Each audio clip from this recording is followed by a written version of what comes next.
এই জায়গার দৃশ্যটা অনেক সুন্দর লাগে আর কি, এই জন্য আসলাম।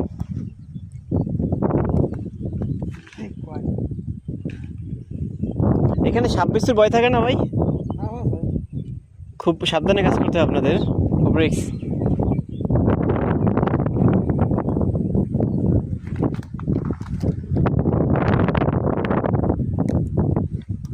আচ্ছা, আপনারা যে শাকসবজি করছে এটা কি মানে মালিকানার পক্ষ থেকে না নিজেরা জমি ক্রয় করে?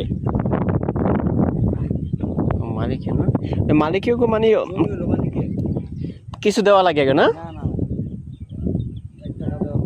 মানে আপনারা নিজেরা চাষবাস করে খান? আচ্ছা, আচ্ছা। অনেক সুন্দর ছোট ছোট পাট শাক।